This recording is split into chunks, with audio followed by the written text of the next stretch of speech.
Hey, what's up? Ward Wrestling Live here. We have another amazing wrestling mind in our room.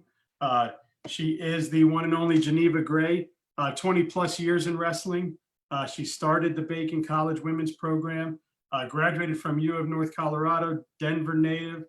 She coached men's high school programs to 7 5A state qualifiers and a state champion.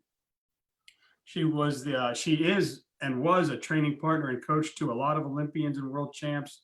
She coached 11 women's state champs in Georgia last year, coached 8 female All-Americans at Fargo last year, and she's here with us. There's a lot more, but I could keep going, but Coach Geneva Gray is live with us. So how are you? How's everything going? Good. I'm doing well, just surviving the pandemic like everyone else.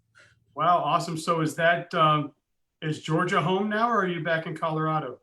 So I'm back in Colorado. My sister Adeline Gray has asked me to come be her training partner for it was supposed to be till now when we'd be in Tokyo, but another year, I guess. What's another year added onto it? So I moved back to Colorado for the time being to be her training partner. Well, that's not a bad place. We've been going up there for like the last 6 or 7 years. We were supposed to go up there at the end of March, but something happened in the world and didn't work out. So we're kind of doing that. Obviously, you being mostly a full-time coach now, right? Are you still competing at any level or just coaching? Not at the moment. I'm not competing. I actually haven't competed in a minute. It's been a while. I had some surgeries and pretty much just decided that the coaching side of things was a little bit more my speed with my body not being able to sustain that high level of training. But I'm never going to say I'm completely retired yet. So we'll see when the day comes. I'll let you know. Oh, well, that's cool. So obviously being on the coach side, what has, what have the effects, how has COVID kind of affected your world this off season? Yeah, I've gotten really good at explaining moves better verbally because everything's had to be through a camera, which has been really a challenge, but one that I've kind of taken on and felt like I've been pretty successful with.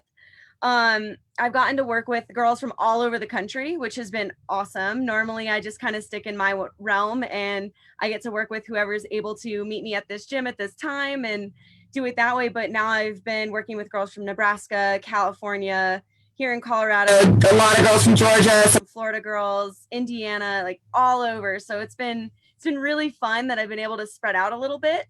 I was doing group Zoom classes every week and just having anyone who can get on, jump on. Plus I was doing private lessons through it. Luckily, a lot of my wrestlers have siblings. So their siblings got a crash course on wrestling and having me kind of running practices for them. So it's been you get more, I guess you get to coach all around the country now and stay in one place. That makes sense. Yeah. It is. It's an interesting way to put it, but yeah, absolutely. I get to have a broader influence, but definitely not my choice. I'm much more of a hands-on coach. I like to be there and feel what the moves feel like and give feedback that way, but it's been a challenge. Nice. Well, it seems like, I think up by you, right, in Colorado, it's starting to open up a little bit. Not quite yet. So we're not allowed to have any contact of any sort. And if we're in a group, we have to have masks on. We have to stay 6 feet apart still. But the high schools are allowing people to come work out. But again, masks are on unless they're doing active workouts. But if they go get a drink of water or if we're just talking or something, masks have to come on. As a coach, whether I'm doing the workout or not, mask has to stay on, which is kind of hard. But I mean, we're making it work. We're wrestlers. We figure it out. Yeah, that's awesome. So, so who is Geneva Gray, the coach? I mean, I read so much stuff about you, and you have been so extremely successful in your coaching career at creating so many champions, men or women. Both of them you've coached through up to state titles and on to world championships. So what do you think has made your coaching career just so successful? So honestly, I think it's a culmination of a few things. I love this sport. I've been in it majority of my life. I'm 27. I started when I was 4 or 5 years old, and I just have been a student of the sport ever since. So I love to learn. It's something I'm really passionate about. Every time I see another coach or even an athlete hit something that I'm not super familiar with or I'm not comfortable coaching, I want to get out there and learn it. And once I do that, I'm able to pass that knowledge on. I've been really lucky and worked with people who are passionate about learning as well. So I can connect with them on that level. And I get to work with some incredible young ladies and young men who they don't care that I'm a female. They just want to learn wrestling and they want to get better. And they realize that I have the tools to help them out with that. Plus, I actually don't really care about my win-loss record as far as my athletes go. Not until they start getting to where they're wanting to be. So one of my young ladies that won Fargo last year, Amani Jones, Fargo's not where this woman peaks. She's going to be winning world titles. She's going to be making Olympic teams. Like this girl's just going to keep going and keep going. I have another young lady who it was kind of, she placed 7th at Fargo, and she was one of those women who should have won it. But again, I just didn't care because this isn't where she peaks. Fargo's not her max. So it's really fun to go through that development process with them and help them through those tough losses so they're prepared for those big matches in the bigger arenas where they're actually supposed to be. So I think that's what makes me a little bit more successful is I understand their dreams and their potentials to reach those dreams. So I get to help them get over some of the, like, high school is great. If you win a high school state title, that's awesome. But there's always a bigger room. There's always a better pool of people that you should be gunning for. And a lot of the women and a lot of the athletes I get to work with in general have that potential to continue to grow. So I keep pushing them and keep telling them, like, hey, this is where we learn. This is where we get better. So we can be competing in these arenas and winning these world medals and Olympic medals and stuff. So I honestly think that's where a lot of my success comes from, is my focus more on the athlete and their process and their growth than on one individual tournament.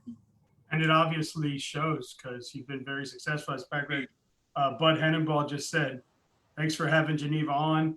Make sure you tell her to accomplish her mission in Colorado, and then please come back to Georgia. So Georgia loves you. You're obviously doing really good things there. Obviously, being a woman in the sport, I'm sure hasn't been the easiest avenue to get to where you wanted to get to. And we see the promotion of women's sports in general, but right now our sport is wrestling, and that's what we're promoting. So I've tried to start a Women on the Mats movement and get some girls on here and just to create a platform. I just want to use my platform to have you guys on. Now you've been a woman on the mat in all different aspects, from wrestling to coaching to reffing. And I had Dr. Cody on last week about women refs, and that's a huge push for him. Yeah. What has it been like being a woman on the reffing side, and are you seeing it grow? Like I talked to Leslie Tamayo, and she's trying to have little girl clinics for girl refs and teach them how to do stuff. And what's that experience been like? Yeah, so luckily I started out my reffing career in Colorado, kind of right out of high school. I jumped back in and was doing coaching for the high school as well as doing little league and middle school officiating.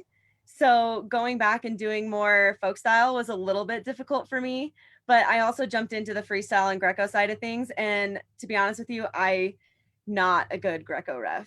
I just did not know about that sport enough, and my first experience was an embarrassing one. So I was telling a kid to open, and the kid's looking at me weird, and the coach is like, "This is Greco," and I'm like, solid point there. Yeah. So everyone makes mistakes. It was a youth tournament. It was one of the preseason ones. So I was able to make those mistakes. They need to happen in order to grow. I got away from officiating because my coaching career kind of started taking off, and I just fell in love with the coaching side of things, but I have absolutely seen it grow. I see female refs at almost every tournament I go to, and that's at the state level, the national level, the international level. Leslie Tamayo is one of my favorites. I really like her. Also Anna, I'm blanking on Anna's last name, but I'm a big fan of her too. but I think it's great that we're having more of a women's presence across the board when it comes to wrestling.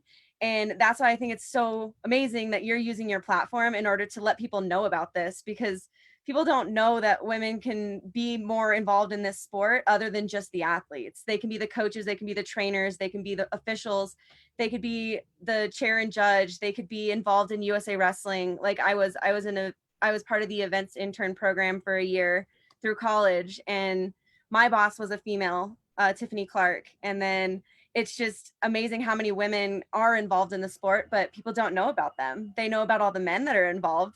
So I really appreciate you taking the time. And that's what the whole movement of How She Wrestles is doing, is showing these people that, hey, we're pretty awesome. You should look us up. You should kind of follow these stories and see what we're doing. And I really appreciate it. And I'm really happy to be involved in it and seeing it continue to grow, and just let people know that we're worth this investment.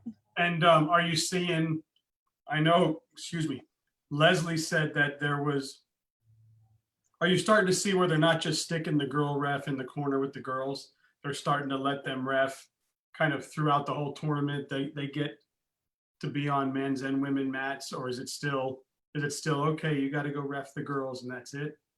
You know, I see it with some female refs, at least here in Colorado. There's a couple of them that prefer to officiate the girls because they're trying to make that push to where they want to be high level officials on the girls' mats. They don't want them to have the high school boys who are just learning how to do it. They don't want the old guy who can't get down anymore. They want high level officials on those matches, so these girls are able to see that they're worth that. But I mean, I actually haven't seen personally them stick a female in the corner. I grew up with a female official. Her name was Mava Marie, and she was in all of the finals matches. She was a great official. She did exactly what she needed to do. She was the first female to officiate state here in Colorado. So I personally never saw that growing up. And again, one of the first tournaments I met Leslie, she was the head official. So I'm elated to know that I didn't see that side of things where they stick the woman over in the corner. I'm glad that that's not my experience with it. And I'm hoping that continues to be most people's experiences. They don't see that. Because Leslie's awesome. She's a phenomenal ref, and she earned that head ref position at it was Folkstyle Nationals. So yeah, she seems like she can kick some ass, man. She's awesome to talk to, and it was so awesome to listen to her. And then she was doing it from her real job, right? Where she was actually working in a medical facility where she's like, hey, this stuff is really here. Like, it's not a big thing. So it was cool to hear her passion on that side as well, just to protect the kids and stuff. Well, we'll talk about, Julia Salata decided to start this How She Wrestles movement. Pretty cool, kind of the idea you guys had, or with these little boxes, and you just put out questions and, almost kind of did you know stuff. And talk about it. It started off as just an idea, and it's really kind of taken off. And have you seen some movement happening because of it? Yeah. So the How She Wrestles movement was created to just put women in the media, put women's wrestlers in front of people so you can see that we're here and that we have cool stories too. It's not just David Taylor and Kyle Dake that have these long-standing rivalries or these really cool stories about how they started when they were young and built up and that wrestling saved their lives. Like, we have those same stories, and we want to connect with those young athletes that are females too, that are looking into this sport or looking for a sport that they can feel powerful and strong and save their lives too, and that they can relate to us. But they may be women and they're only seeing these men in the media. So we want to represent ourselves if we're not going to get represented. So the How She Wrestles movement is just to put all of these incredible women that are involved in this sport, from media people to parents to athletes to coaches to anyone who is involved in this sport, to put out their story. And each week we have a different topic. Like this week is How She Wrestles with Travel, which is one of my favorite things about wrestling, is I get to travel all the time with it. And I think it's exploded. I've seen past world team members from the 90s or the early 2000s put up their stories. I've seen moms of little girls who were battling about whether or not to let their little girls wrestle put up stories. And I've really seen this movement and people realizing that, hey, we have women at every level. There are some badass women and their stories need to be told and need to be more well known. And I'm so glad that Julia and the whole women's national team put this push to make this happen. And I'm excited. So I am partnering with Competitive Edge, and we are going to have shirts that we're selling, and part of the proceeds are going to go back into How She Wrestles so we can get more media coverage. We can help support Julia and Victoria Francis, who are creating all of the images you're seeing and all of the media content and posting and everything like that, so they can sustain this for a little while. Well, awesome. And good for you, and congratulations on signing with that company and bringing some more awareness and good things back to women's wrestling. So, talk about what wrestling has meant to you. You've had, obviously you're in the give back stage now, right? You're giving back so much, but man, how many states, countries, anywhere you have had the opportunity to go to that mostly was paid for by wrestling, right? Absolutely. Yeah, no, I've been pretty much all over the US for wrestling and for soccer. I was actually a competitive soccer player growing up as well, so I got to travel a lot with sports. But yeah, wrestling's taken me to India, to Budapest, to Rio, to Puerto Rico, to, oh man, there's plenty more, but it's amazing the experiences I've gotten to have. I literally spent a month in India, just traveling around all of India, competing, or I was coaching, but Adeline was competing, and I was her full-time coach, training partner, travel buddy. And it was the coolest experience because it was my first time out of the US as an adult. And I just dipped my toe in and spent a whole month in India. Yeah. And I was talking to a coach over in Iowa, and he said that, his son coached DiPietro, and his son is at Woodard, I think it is, in Georgia. Woodward Academy. He said that his favorite place to go to so far was India because the wrestling culture was different. He said it was, you prayed before the match, you prayed after the match, there was some dirt wrestling, and kind of like a movie. I think I watched some movie that did that, but was it Dango or Django? Yeah. Oh yeah. But he said that at first when he got to India, he was like, I don't know if I'm going to like it here. And then when he got involved in the wrestling scene, he said out of anywhere in the world he's been, it was just amazing how they treated him. The culture of wrestling, the prayer sessions that they have before and after was just really super cool. What would you say has been your favorite place to visit so far? Budapest, Hungary. I love that city. It was so cool. Granted, my sister won a world title there, which made it that much cooler. Yeah. But that city is just beautiful. It has so much history. I love history. They've been conquered by pretty much every country ever. So they have influence from everywhere at different time periods. And their city is on a grid system, so you can't get lost. And I love that. I'm pretty good with directions, but man, when we were on a grid system, I got this. Pretty easy. No problem. Yeah. I think I grew up a little bit on Miami Beach, and it was like that. You had certain roads went this way, certain roads went this way. The ocean was here, the bay was here. You knew east is east and west is west, and it was pretty cool. Well, yeah, it was so fun. I really enjoyed Budapest. It was comfortable, it was easy, it was just a really cool atmosphere. They love wrestling too. So I loved it. They actually really like Greco, which kind of blew my mind. But Hungary loves Greco, and it was awesome to see them hype up Greco. And then they had one female that was in my sister's weight class, and it was crazy how much the arena erupted when they called her name. Every time she stepped out, every time she was there, the arena just went crazy for her. And I love that type of atmosphere. Yeah, and you've had a little something to do with her success, so that's awesome. So little girls around the country that are looking to kind of get better and grow in the sport, what tournaments around the country, you know, like I always hear them telling the boys, go here and go there Yeah. and do this. What version of that is for the girls? Yeah. So there's a number of them, and I'm going to leave some out. So please don't come at me all angry because I know that there's more. But honestly, my advice would be to get in front of some of the best girls that you can get in front of. So there's a lot of women's tournaments, but they have Folk Style Nationals has women, and I think that's a really big one. Fargo's a really big one. Then Freestyle Nationals is a little bit newer, but they were going to have that in Colorado this year, but that all got pushed back, I guess. Yeah. But then any of like War of the Roses does a pretty good series where there's a lot of tough competition.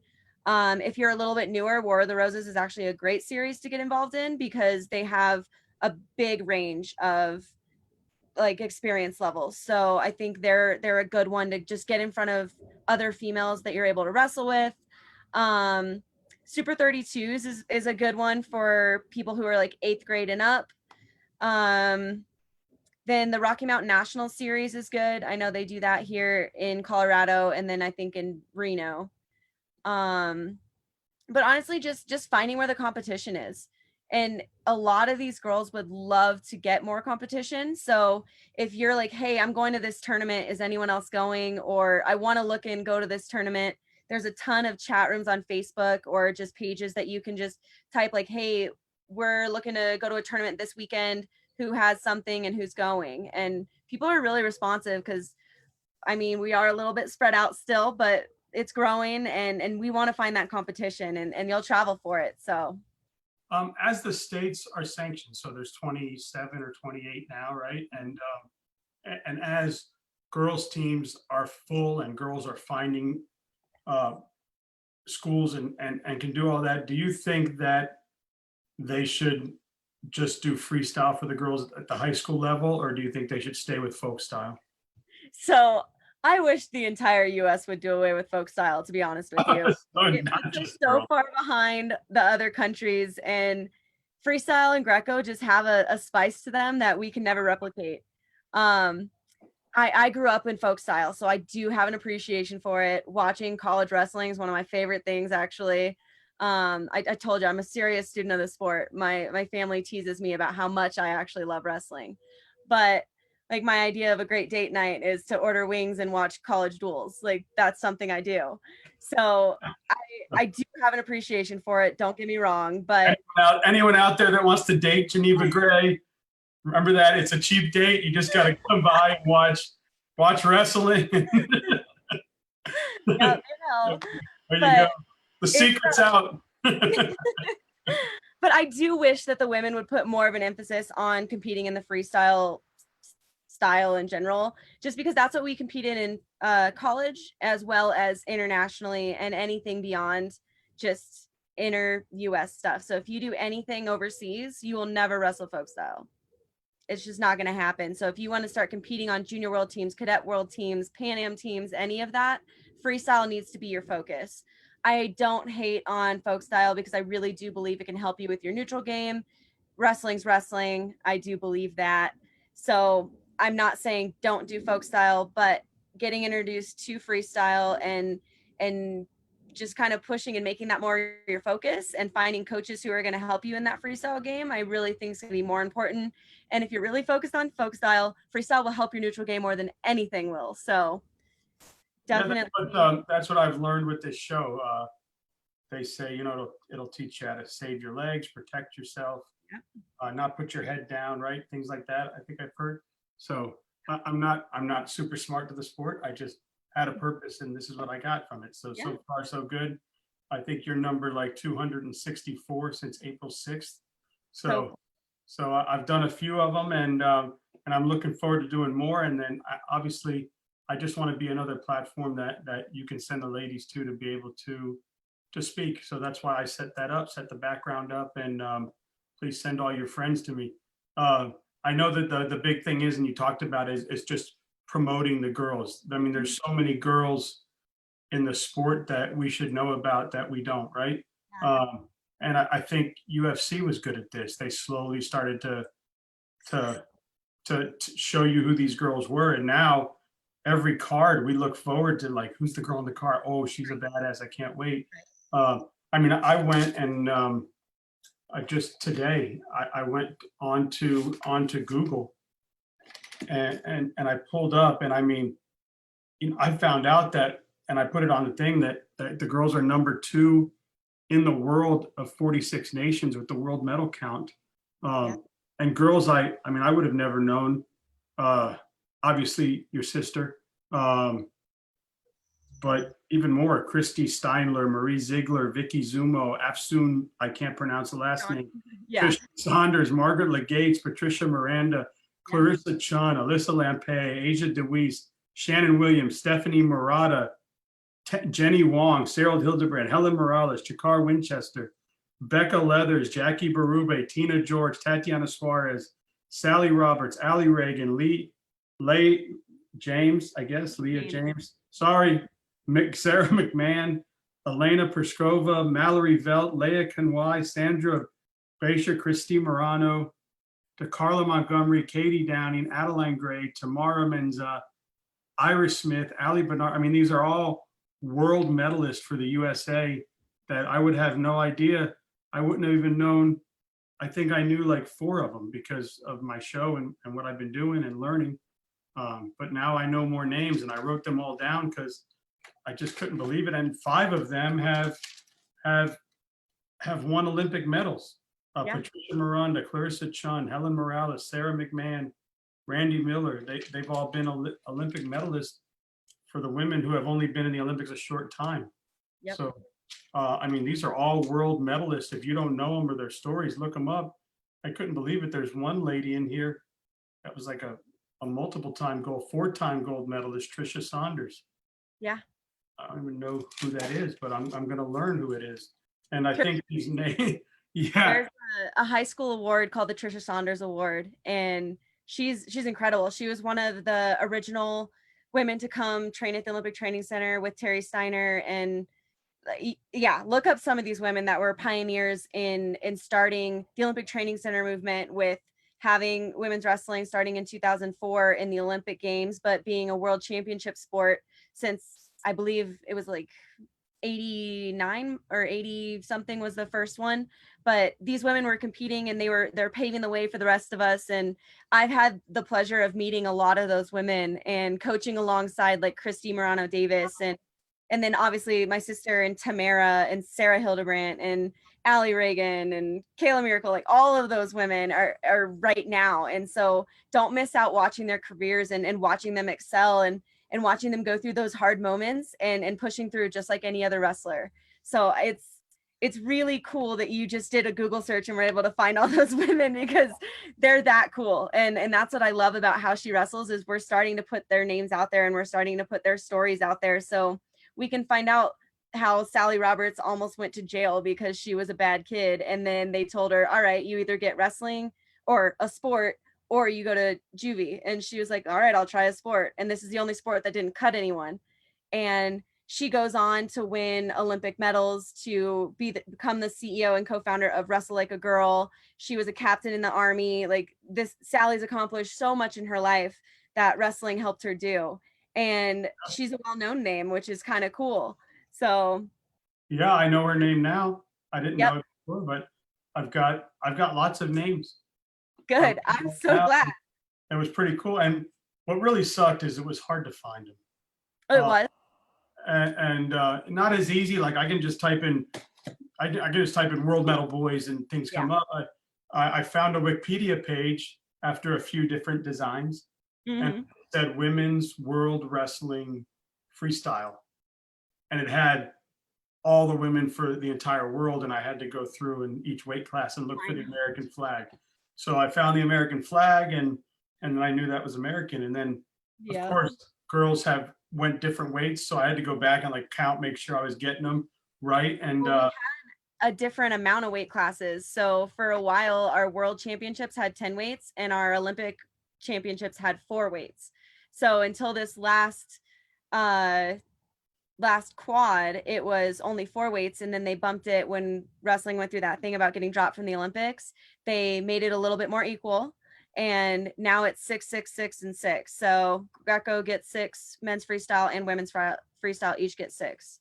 Wow, yeah, it's awesome. And yeah, I couldn't believe how many women I found. I mean, it was just awesome. And then the medals they won are insane. And then different weight classes and different levels. And yeah, it was pretty cool. I'm glad that I did that because I hear names and I see you guys doing your stuff, and I'm like, I want to know who that is. So I try to look it up. Exactly. Like Christy Morano Davis, she has the most world medals than anyone.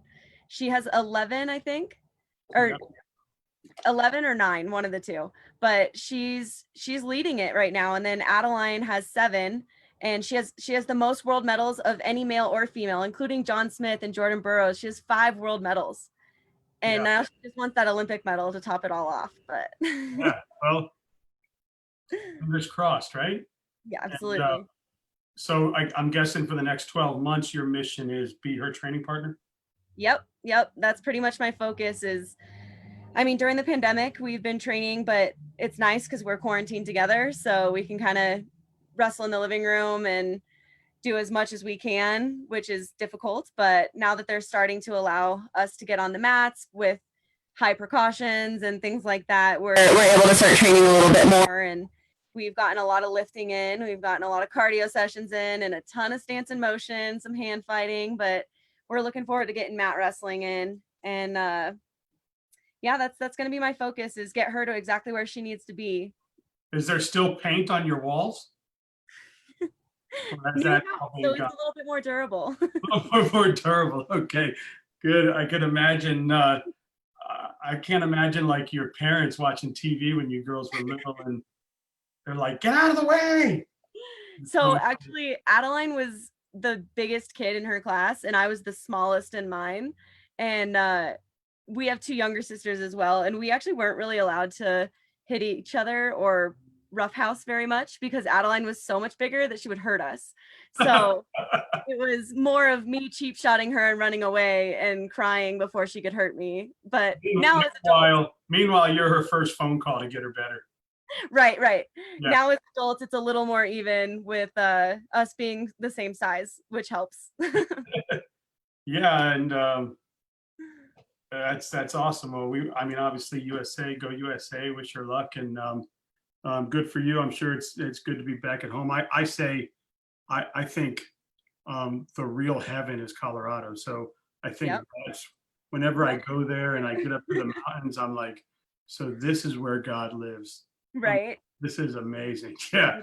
And I think the best kept secret, and I know only a few thousand people are going to see this, but the best kept secret is the Colorado summer. Yep. You can get $1,000 a night hotels or $200 a night up in the mountains. So don't ruin that for us, everybody. keep it like that. It's beautiful up there. So cool. Well, I do appreciate you coming on and doing this, and congratulations on your signing with Competitive Edge and everything that you guys are doing with how she wrestles and wrestle like a girl, and just keep kicking life's ass and doing your thing. And I'll do my 10 questions with you. Are you ready? Yeah, I'm ready. All right. The funk roll or the leg lace? Leg lace, by far. All right. Breckenridge or Vail? Ooh, Breck. Right. A little closer too, right? Mm-hmm. Waist roll or chest lock? Chest lock. I have short arms. I can't reach around. All right. Snowboarding or skiing? Oh, I've never been. I know that's horrible. Either one. Probably snowboarding. Okay. I've skateboarded before, so I'm pretty sure it's pretty comparable. That'll work. All right. And being a wrestler, you won't be afraid to tumble, so you'll be good. Right. Head and arm throw or suplex? Suplex. Okay. Hiking in the summer or snowshoeing in the winter? Hiking in the summer. Nothing beats those views. Single or double? Single. Four-wheeling in the summer or snowmobiling in the winter? Snowmobiling. It's so fun. And when you fall, you have padding. Yes, we did. There was something up there. We stayed in Beaver Creek, and then this van picked us up and took us up this mountain. They had to like stop, switch to a different van that had like chains on the wheels, and they took us all the way up. And we went on this huge drive on snowmobiles. It was incredible. They took us up to a spot where I guess there's like a something peak that you can see that's like a cross that Oh, okay, yeah. you have to get dropped off by a helicopter, but you could see it from up there. And they're like, only the crazy people snowboard that and see that. Like, well, that's good for them. Won't be me. All right, the high C or the foot sweep? High C. I'm too slow for a foot sweep. All right, and homegrown, are you an Avalanche girl or Broncos? I mean, they're both my teams. You love them. Do you like the hockey or the football, or even the baseball? What about the Rockies? I mean, okay, the Rockies were inducted when I was born, so I have a special place for Rockies, but I don't know. I like hockey. Hockey's so much fun, and I tell people it's fun to be there. it is. It's very fun. Yeah, it's like soccer. On TV, it's like watching grass grow, but when you go to watch it live, it's action packed. Or when you see like the world level and the Olympic level. Yes. Yeah. Soccer, No, that's all. I like, don't get me wrong, I love my Broncos. I do, but sometimes the games are hot or it's snowing. Whereas with Avalanche games, it's inside. It's a little bit like you can just put a jacket on and you're fine. Like, Yeah, we went to a Rockies game a few years ago, and what a beautiful stadium. And we stayed right downtown where you're able to kind of walk up that little path there. And yeah. it was fun. It's super cool how you can see like the mountains in the background and stuff. What a cool stadium. We really enjoy Colorado. That's a great place and a good home. I do have a question. There's a Chipotle right outside of it. So we always just come in, get our hand stamped, walk out, get Chipotle, bring it in, and sit and eat Chipotle while we watch the game. Oh, it's awesome. That's a lot. You get more for your money than the $10 hot dog, right? Absolutely. Perfect. What, before we get off, I got invited to, I was on a Home Mat Advantage like fantasy show. Okay. Jack Mueller, Seth Gross, Jacob Hughley, and Jude Swisher was on there. And Seth Gross said that the next wave of women coming up are unbelievable. He's not wrong. A lot of really good studs, and we're going to see a lot of really good hammers. What's your set? I mean, same thing. Who are we looking out for? Who are these cadet worlds and some of these studs coming up? So you have a couple of the girls from Wyoming Seminary. You have Kennedy Blades and Reese Laramendi and Karina Blades. Like those women are going on cadet world teams and making these Pan Am teams already. You have people like Sage Mortimer, who's placing in men's Greco's tournaments. You have Mia Palumbo. You have Amani Jones. You have Diana Holmes and CG Bertrand. You have Lyric Hertzer, who's just a young one, but she's going to make a huge splash, and I know it. You heard it here first, by the way. I know she says she's going to be Olympian one day, but I know she is. Yes. So, you just have like a huge, and then the women coming out of college, you're going to have a big flush of women that I'm so excited about. Yeah, I had Alex Lyles on, and I had Emma Bruntiel. Yeah. And what's funny is I typed in their name after I spoke to Alex Lyles, and then a few weeks later I had Bruntiel on, and then I punch in and I see that 2016 Fargo, they wrestled in the finals. Yeah. And Alex won that. It was Emma's first one there, she said. And then Emma goes on to win the next two. Yeah.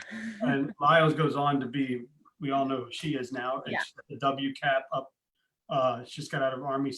But she said her favorite part was beating the boys in the championship tournament. So yeah. And it's funny, Jack Mueller said, I remember training with her. She's a beast.